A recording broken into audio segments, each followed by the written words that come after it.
Next guest now. She shot to fame as Mel in EastEnders over 20 years ago now, winning bucketfuls of awards along the way. And since then, Tamzin Outhwaite has not stopped. Not even lockdown can stop her brilliance. She can soon be seen in The Haunting of Alice Bowles, which will be live streamed. Hello and welcome, lovely Tamzin. Hello, Sue. How are you? I'm cracking.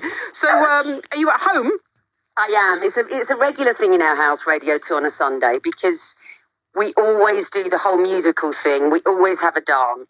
So this is quite normal. The kids are downstairs listening and I'm upstairs by the Wi-Fi. Well, listen, big love to the kids. What are they up to today? They say they're bored, but, you know. Well, I'm not doing my job properly. Well, I'm very, very sorry. No, not I must try better. Well, I tell you what, that was a harsh review coming straight in. There you go. Are you loving doing this? I am, actually. It's great fun. It suits you. It really suits you. Thanks, sweetheart. I really appreciate it. Now, listen, tell us about the show. These are strange times to be a performer, aren't they?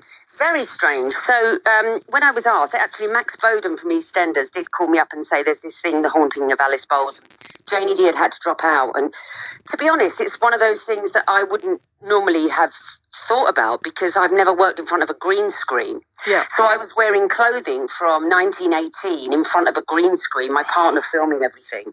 So I learned an awful lot. And then what you do is you hand it over to them and they work their magic. And it's the story of a woman who's just recently become widowed.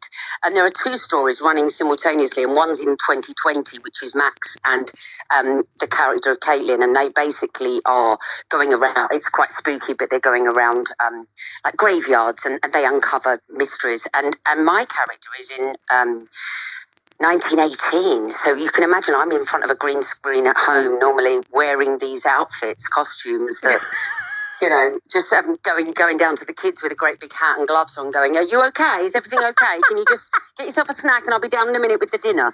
Yeah. And First World War's just over. So as soon as that's completely done, I'll just... Yeah. So it was completely new for me, but I think lockdown encouraged me to be a bit braver with a few decisions because what have you got to lose?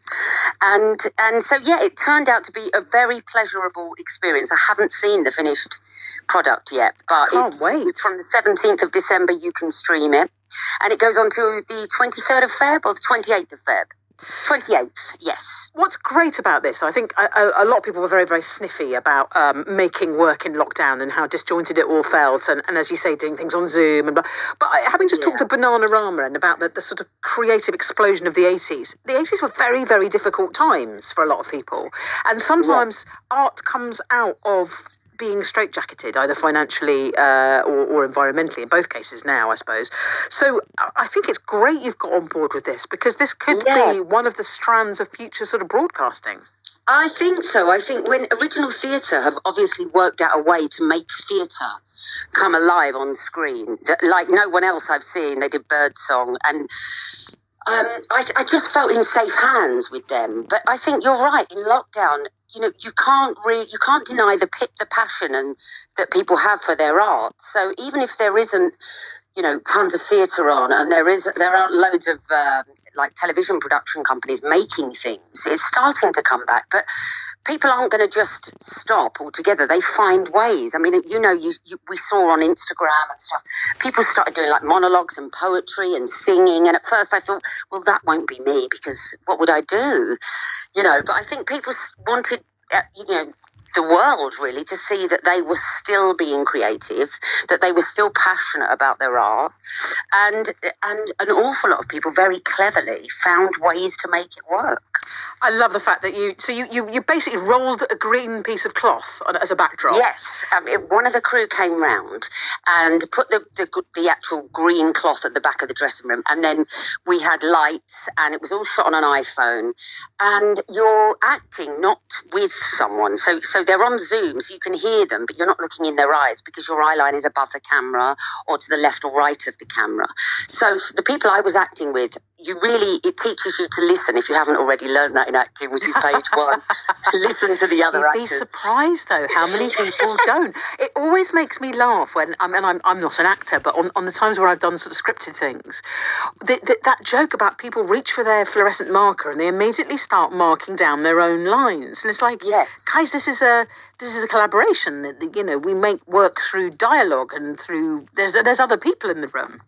Yes, well, that is the old classic of white noise, white noise, white noise. Someone talks And then it's me, darling.